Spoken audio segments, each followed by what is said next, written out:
Սիրելի ժողովուրդ, հարգելի գործընկերներ, օգոստոսի 8-ին շրջադարձային ես կարող եմ ասել,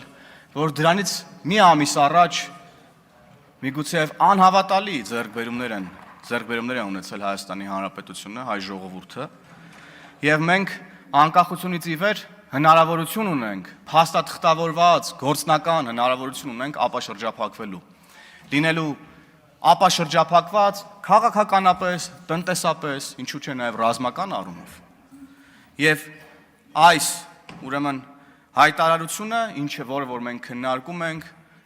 եւ այն փաստաթղթերը, որը որ ստորագրվել են, այն մասին է, թե ինչպիսին մենք պետք է լինենք որպես պետություն, եւ այն մասին է, թե ինչպիսին ենք մենք դրանից առաջ, ինչպիսին չենք մենք դրանից առաջ։ Հարևանների հետ բարիդրացիական հարաբերությունները, բաց սահմանները ել ավելի են ուժեղացնելու Հայաստանի Հանրապետության ժողովրդավարությունը, տնտեսությունը եւ բնականաբար նաեւ իրավակարգերը։ Եվ հենց սրա դեմ են ըստ էության պայքարում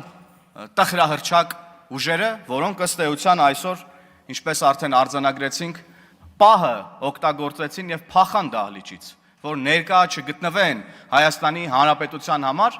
կարևորագույն այս փաստաթղթերի վերաբերյալ հայտարարության տեքստի քննարկմանը եւ դրա ընդունմանը։ Այս ուժերը այո պայքարում են ազատ եւ ժողովրդավար Հայաստանի Հանրապետության դեմ։ Բայց նրանք երևի թե չգիտեն, որ այդ պայքարում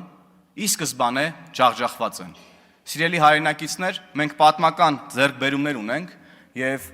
ամրացնելու ենք այդ ձեռքբերումները, ամրացնելու ենք խաղաղությունը եւ միասին կառուցելու ենք ազատ ժողովրդավար Հայաստանի Հանրապետություն։ Կեցցե Հայաստանի Հանրապետությունը, կեցցե ժողովրդի պետությունը։ Շնորհակալ եմ։